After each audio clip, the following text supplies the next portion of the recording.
Hey everybody, it's Louis Porter Jr. It is Tuesday, June 28th. It is late night, so I don't have a real weather report here. It's actually kind of air conditioned in my lovely office. And of course, I'm doing some work. I was doing some research and some other ideas today of just some stuff going on. Also, you gotta check what's going on. And, it's important to find out what's going on in this whole industry and see what new interesting things that you can possibly use or come up with or see. So it's always exciting and new. I want to thank everyone also for coming out. I always appreciate people coming out to watch and look at the show to find something interesting they can use for themselves and maybe something later. It's always kind of interesting like that. So, of course, the title of this one's, Art Direction 101. So, just going to talk a little bit about that today. I'm also going to be looking at a bunch of things to get me inspiration and to give you some really good ideas of how to become a better art director. Because really, the one of these things that people don't talk about in this industry is really becoming better at being an art director. Art directing is really a skill. It is something anybody can learn, anybody can develop over time. I'm very lucky. I just happen to be a graphic designer. Well, I can't really say happen to be. Let me give you, all right, since I'm sure a lot of you wondered how I became a graphic designer. Initially, I wanted to be a writer. I had a passion about being a writer. I really, really wanted to be a writer more than anything else in the world. I thought writing was an impressive skill. I was always amazed by it, still am amazed by it. But I know that I'm horrible at grammar. I never, ever, ever, ever, ever did well in school about that, and it was never one of my strengths. But I wanted to do that. I like that. Oh, my keyboard is very loud because I'm typing actually really right next to it, so that's why it's so loud. See, there's a problem. See, my keyboard's right here, so I try not to make it. Sorry, Angel, it's a little loud. That's what happens when you have your video with your phone. Soon, one day, I'll get my video with my computer, and this will be double screened and all this fun stuff. But I digress. So I wanted to be a writer, really into the whole industry, really doing, creative writing. But I didn't understand, I really didn't. Look, my grammar has been horrible since day one. That is not a strong point. But I always liked art. I think my love of art has always come through my love of comic books. I like those ways of seeing the design, the way they look. So it just came very natural for me to kind of get into that field. So it's kind of that, oh, there's something pretty, you can make pretty pictures. But this is like the early 80s. So this is before the internet, before any of this stuff. And like I said, I wanted to be involved in creating really interesting stuff. So, like any smart kid, I started reading comic books more and more, became more and more in love with them. And I never really thought about gaming as a potential way to make money and do that and go on with that. It just was not a thought in my mind in the sense of, how I was going to do it. So I'd always wanted to get into real writing. So after college, I got my first real job out of college. I worked for a really small company called Comics Values Monthly. It was originally the original name of the company was Attic Books. They owned Comics Values Monthly. A lot of people might remember it called CVM was what they used to call it. And it was the price guide, I think, it was the only monthly price guide before Wizard. And basically, we were doing very well. I was living in Connecticut at the time, and for roughly 2 years, I got to live my dream job. And I got into just, publishing and how did things get done, how do you make things on a regular basis, and how to get that stuff get out. And out of that, I basically took over as a research and dealer liaison was my first job title. And that job title, I used to go to our local comic book store, and this is a store in Newtown, Connecticut, called Cave Comics, run by Pat Callahan, and he ran the store, still runs it. It's been, 20 plus years Pat's running that store. And we used to go down there to do, on Wednesday, new books would come out, we'd check, we'd look through books, see what the new thing was, write down the important information, write if there's something kind of good, and that's what we do. And that's what we do, we'd bring the information back, put it in our files, put it on the books we were developing for the price guide, and just continue like that. And that's what we did that, and I did that for roughly about 2 years.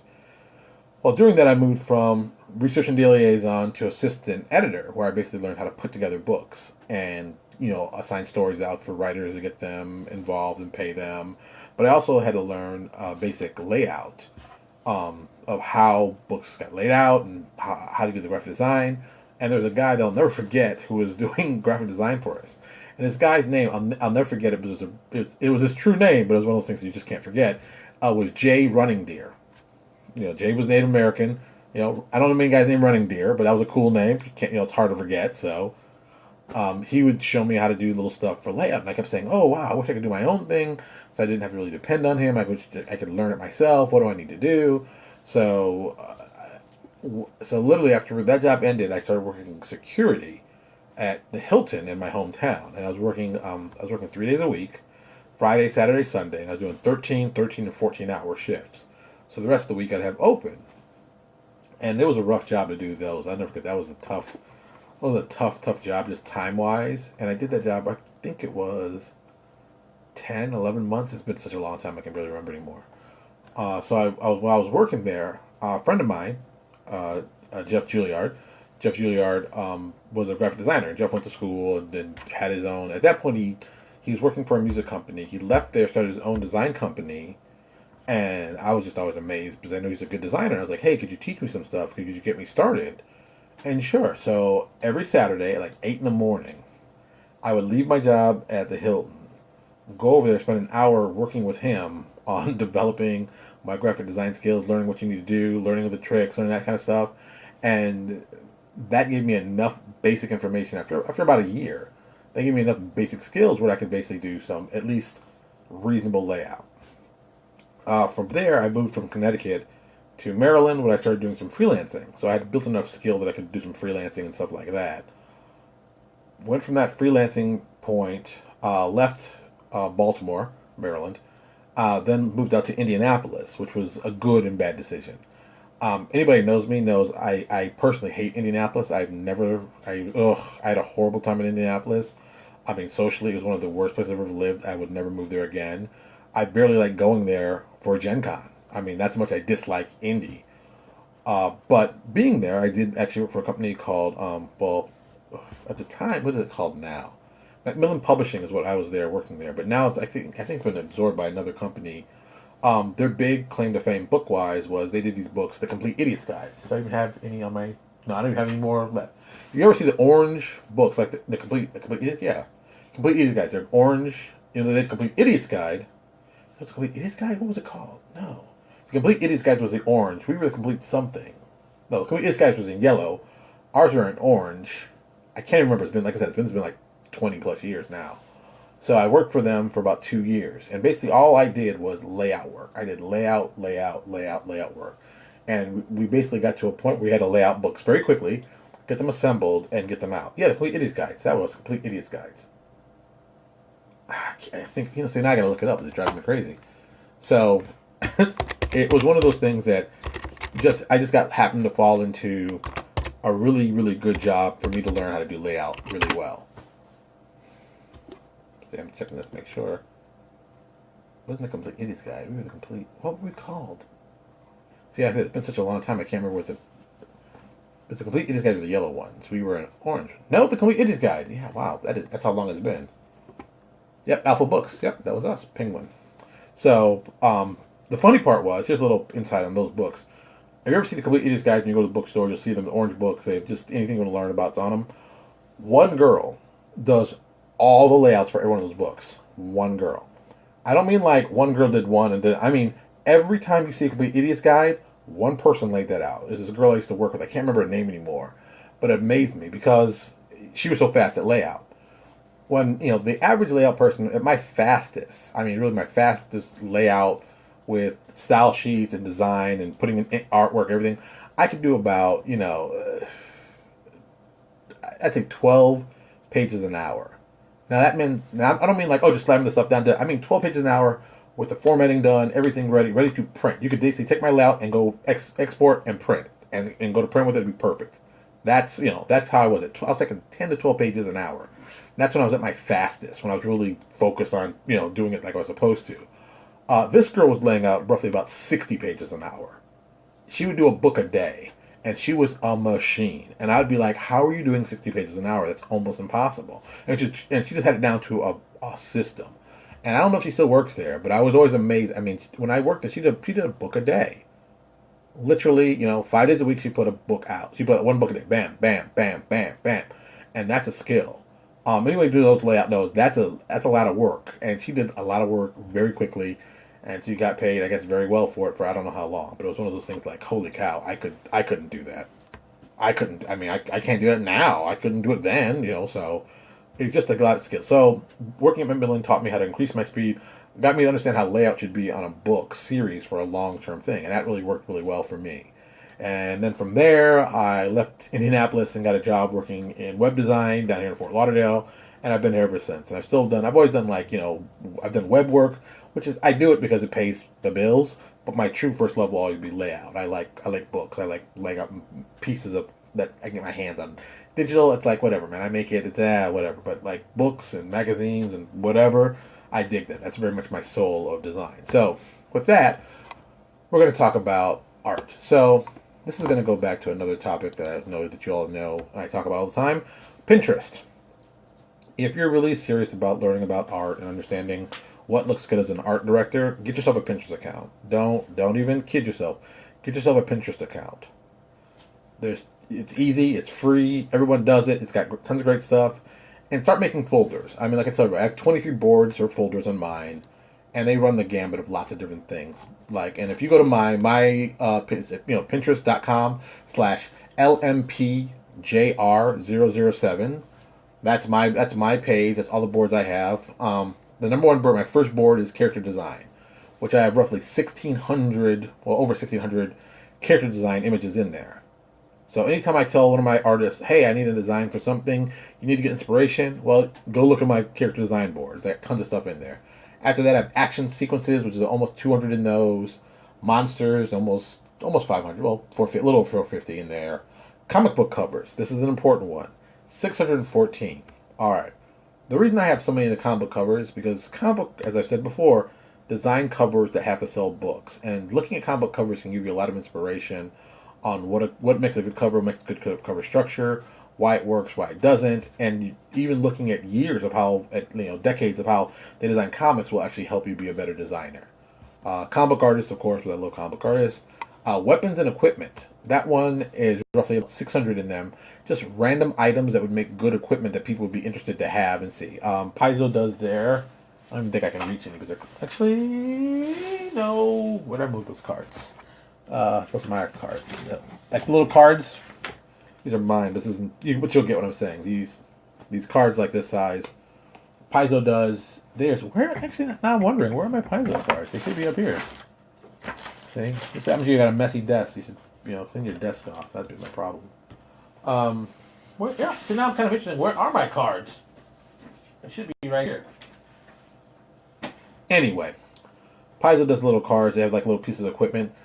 Those images also appear. Let's see. Not those. So Paizo has them. The art they use on them wind up in their adventure paths or in their source books or anything. It's a great way to do a lot of little pieces of art for yourself that can help your book. Because really, what you need is art to help is filler and weapons. They're small quarter-page pictures. They shouldn't cost you more than $20 a picture. That's a quarter page, $20 a picture, $25. That's the most you pay, especially for a weapon. That's like $20. That's an easy piece. It's very done. It's very quickly done. It's a great way for artists to make extra money. Oh, for any artists who are watching, think about doing stock art for weapons and items, but all different types of weapons. Don't just pick swords and shields because everyone's doing swords and shields. Pick something that's kind of unique that you can do that you don't always see. Maybe focus on Asian weapons. Maybe focus on Middle Eastern weapons, Middle Eastern equipment, Asian equipment, Russian equipment. Things that would fit in the fantasy genre that you don't always see. That alone, you can charge a little bit more and get a fan base who's really interested in that. I think there's always going to be a fan base who want Asian weapons because there's so many cool Asian looking weapons. Yeah, katana's a katana, but there's all lots of cool looking katanas, so don't kid yourself. I have one on maps and landscapes. That's about 500 in that one. That's just like it is. I'm not a good map drawer. I look for maps that would be kind of cool. I send them to people like, hey, I like this as a map.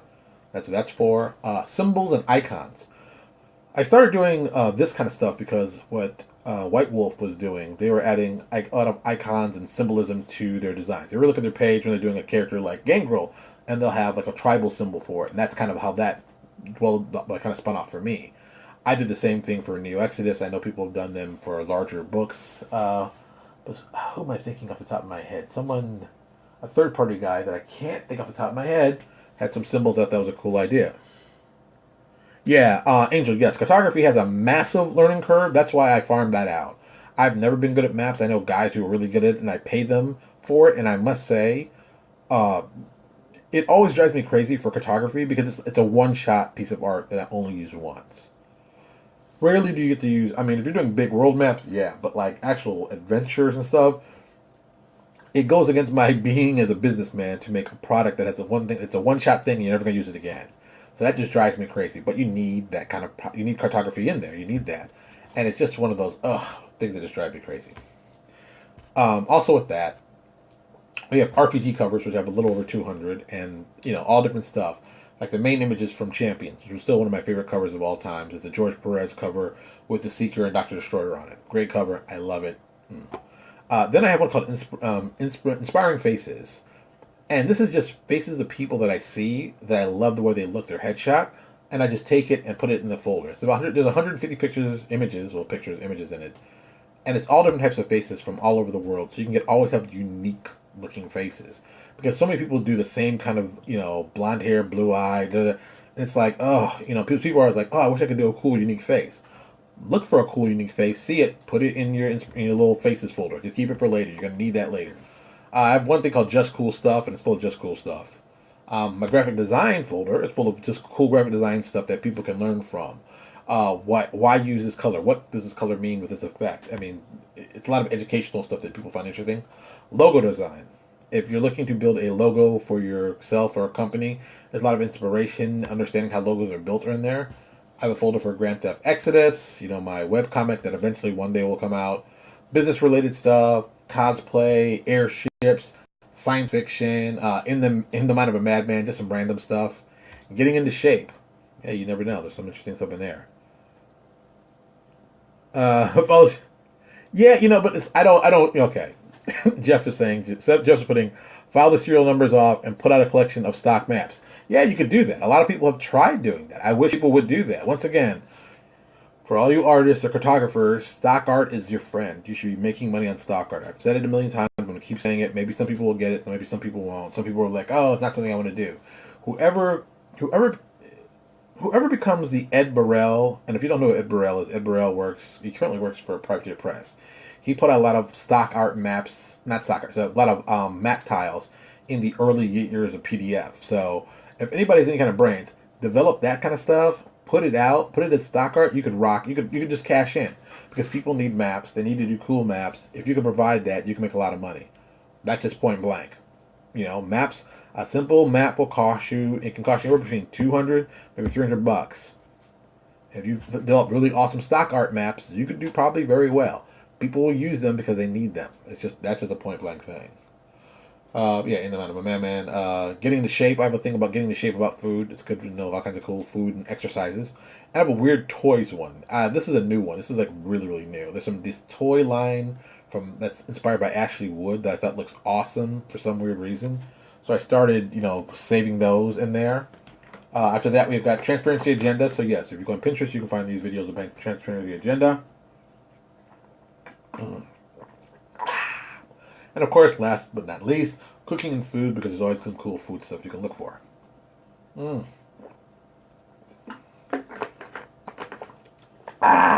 So yes, there's cool art in there to look for. So let's talk about my personal. Let's talk about RPG covers. We'll go on that one real quick. If you're on Pinterest, check it out. I've saved a lot of stuff from Pathfinder. I think Pathfinder is one of my favorite modern layout specialists. But they've developed a lot of repeatable items and elements that make it very easy for them to do layout. If you look at the Adventure Path books, I have a couple of actually I have a lot of covers. Who am I saying a couple? Up there you can take a look at and see oh, this looks like this. Why does this look like that? What? And you can compare them. And that's kind of an important thing that a lot of people don't do. They don't look at their products and art as compared to the rest of their line. And that is kind of important to you as a publisher or someone interested in publishing, so you know how things fit well. Let me see. This is all Dragon. Let me see if I can find any good third-party guys I can talk about that I really like. Oh, I just saw a bunch, but I'm going to go all the way to the beginning because it's really interesting. Good Lord, I have this many covers. All right, so it's Pathfinder, Pathfinder, Pathfinder, Wayne Reynolds, Wayne Reynolds. Yeah, if you can get Wayne Reynolds in your cover, that always helps out a lot too. You know, that's a little minor thing. Wayne Reynolds, Wayne Reynolds. God, it's a lot of Wayne Reynolds. All right, so like the first third-party one I have is for Ultimate Psionics. They have a great cover. It's a Wayne Reynolds gun cover. It's very Wayne Reynolds-esque. Big monster in the middle, 3 people fighting. One of the characters, which it's funny, I didn't realize this, and this is, I'm sure they're gonna be yelling at me because I'm saying this. On the cover of the Ultimate Psionics books, you see 2 people on the left-hand side, and there's one guy with a looks like a double-edged lightsaber in the middle, and actually is the image they drew for this class is inspired by the Temple Guards in the Clone Wars. I just happened to be watching the Clone Wars about that. The Numenera cover, stunning. You know, I'm not very impressed with the Numenera cover. And this is going to be kind of interesting. Let me actually pull it up so I can say what I like about it and what I don't like about it. So let's do some investigation on covers. We're going to talk about something. Angel, that's a great question. Angel put out, he really loves that cover. I'll tell you why I don't like that cover.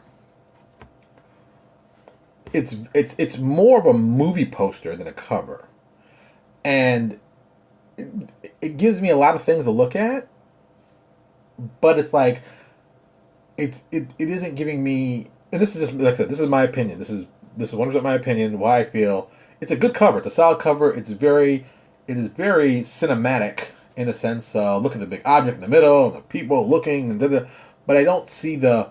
And there's 2 people flying on. Oh, one's on a hoverboard, one's on a dragon.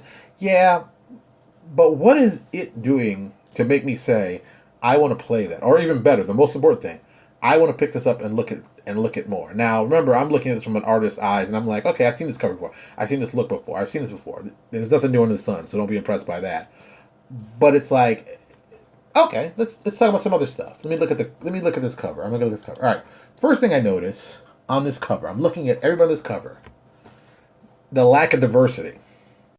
Because everyone looks European. You know, I don't see me in the cover. I don't see me in the cover. I don't see someone that could be me. Now, that being said, not every cover is going to have it. I don't have that on my cover. I did a cover. We did a cover for Nexus. There's no people like me on that cover. I've broken my own rules. Is it important? Yes. There is diversity of males and females. That's also important. They got that right. The orange color scheme, I think, is a little too.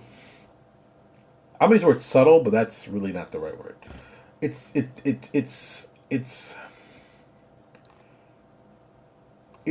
everything is so orange, and it's kind of that morning glow to it. I don't see it as being kind of ominous, but once again, these are my own feelings. It's not that it's like I said, it's not a bad cover, but I'm not excited by it.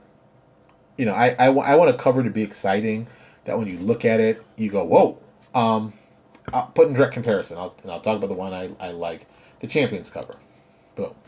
The Champions cover for 5th edition very much plays into exactly what it's supposed to be. You know, Champions, the super role-playing game. It's all about superheroes. And what do you have? You have the big, large bad guy, Doctor Doom-esque character, firing on the ninja, kung fu guy in the cover. It looks like a comic book cover. It looks like it belongs on a comic book. And it doesn't hurt that they actually hired a comic book artist to do the cover, George Perez. I think that was a great choice. I think it just helped sell that book. So, because I mean, people who are comic book fans will pick up like, oh, what's this, George Perez? That kind of thing happened. I think on Numenera, I think you get the same thing, because I believe this is Duran. Who actually did this cover? That's actually, who did the cover for Numenera? I believe, cover. I'll check this out right now, just get a little information. Who did that cover? Just give me a name. Name, cover art. Wow, there's tons of stuff for cover artist. There's tons of people, things you can buy with the cover art on it. I just don't know who the artist is, because I can't remember off the top of my head.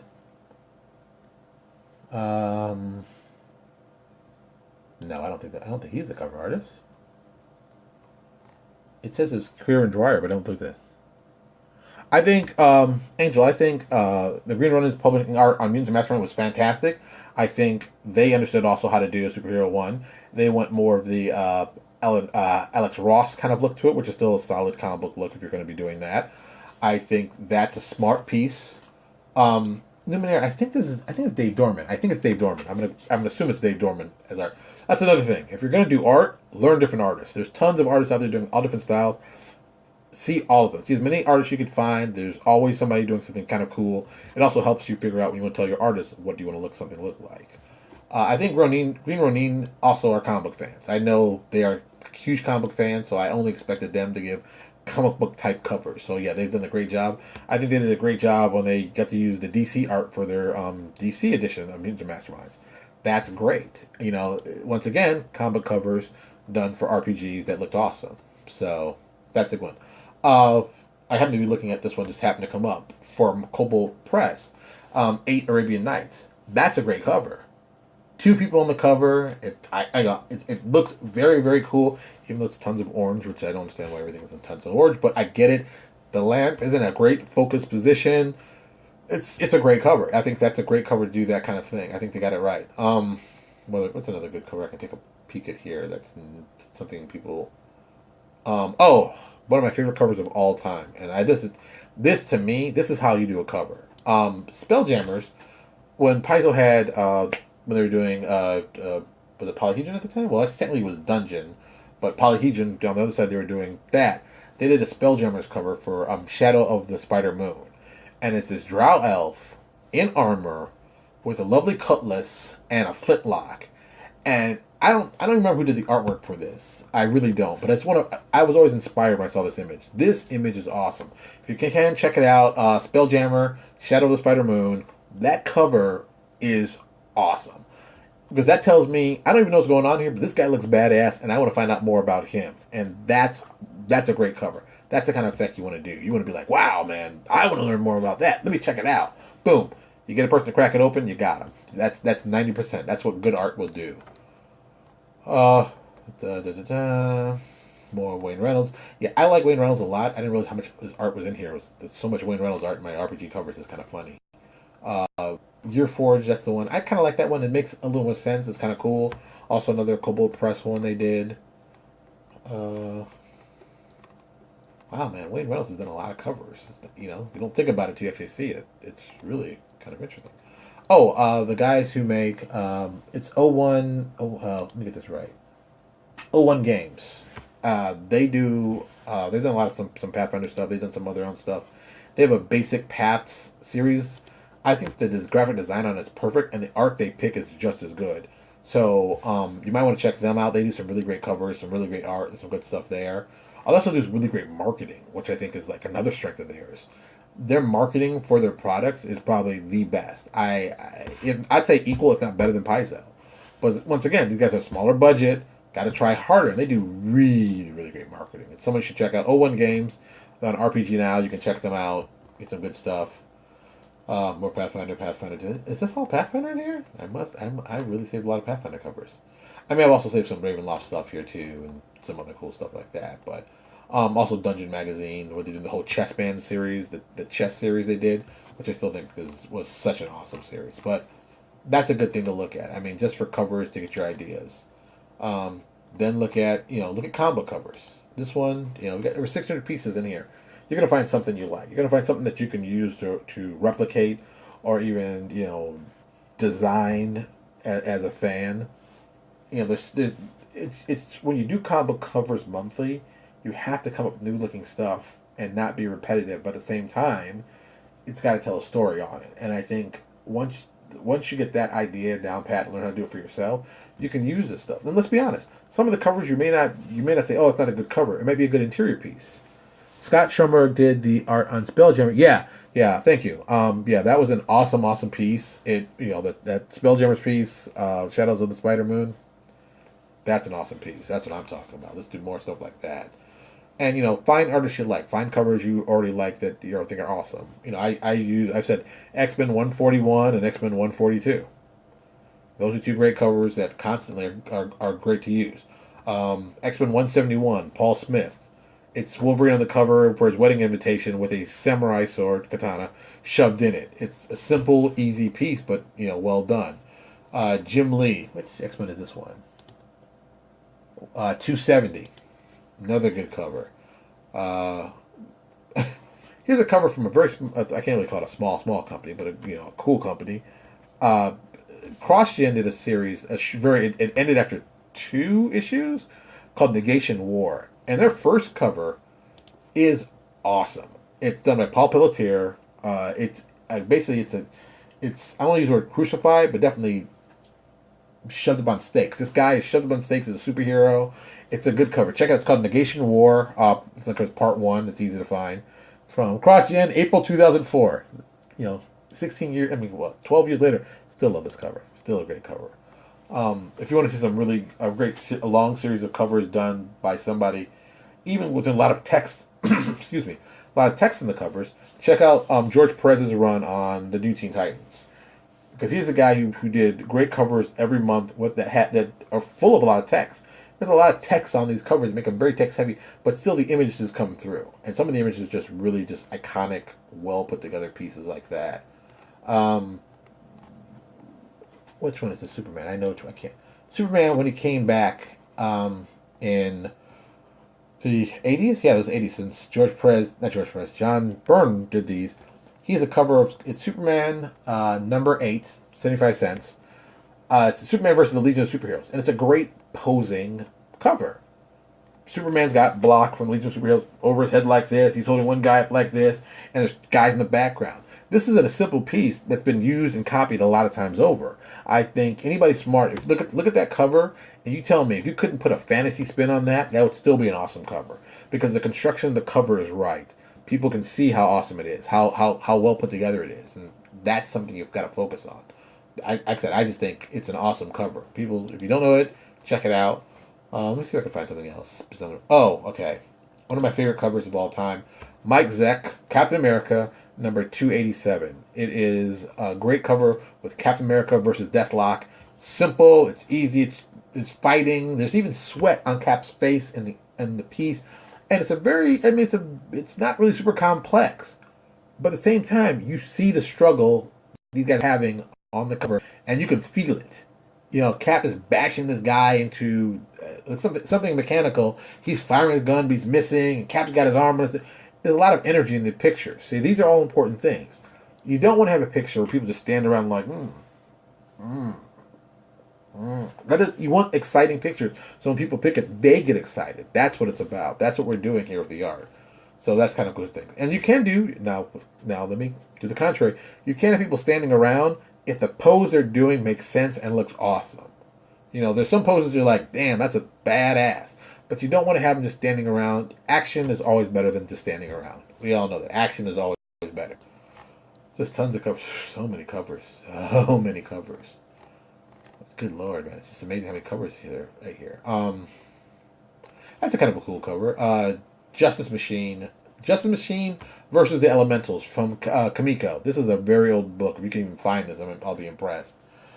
Issue number 2. There's a great little face-off cover, very traditional comic book face-off cover, and you can see the action in it. Even though no one's moving, the picture has a lot of energy and action. Makes it seem like it's actually moving. I think that's a powerful trait. That's what you want. There's a lot of good standing ones. I always tell people, check out CrossGen. There's a lot of good. They did a lot of really well done action pose sequences. We actually did one. Okay, here's a little secret. A lot of people don't know this. If you look at CrossGen, Cyan issue number 15, there's a cover of a guy jumping out onto this girl, and there's another guy in the thing, blah, blah, blah. That's the inspiration we use as an image for Chronicles of the Gatekeeper, our Alpha Adventure. The cover that one was inspired by this cover. So if you want to check out the comparison, take a look. You can see that, hey, I stole it. This is a great picture. You can see anybody leaping, somebody startled, boom, action. Action. That's what I'm talking about. It's all action. You want action. So there you go. I guess I've kind of blathered on. I didn't realize it's been 30 minutes already. That's how crazy it is. This is a problem. When I talk about this stuff, I get really excited, and I want you all to hear it, and I want you all to feel the excitement I'm giving for it, because I want you to get excited, so you can go and say, hey, man, I got this great cover. I want you all to see it. And that's something else I think people should do. You should show off your covers. Show off your artwork. Show off your stuff about your artist. I think we need to really just push artists even more, because artists work very hard, And, it's in the RPG industry, they don't get paid as well as they should. But promoting them, I'm a big fan of that. Promote them, get out there, talk them up. You know them, you know their names. Do everything you can to talk them up in your stuff. It's only helpful for you in the long term.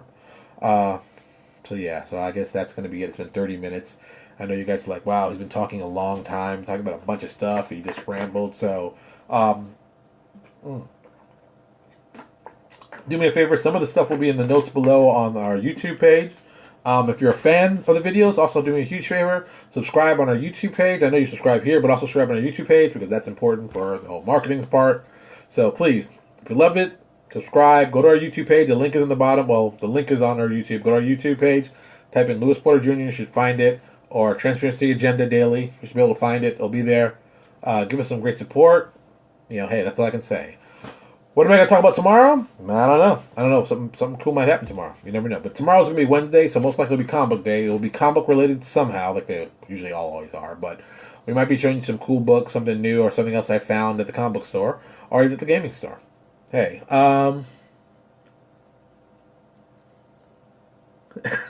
yeah, don't jump on late. I told you, 9 o'clock is when we're starting, people.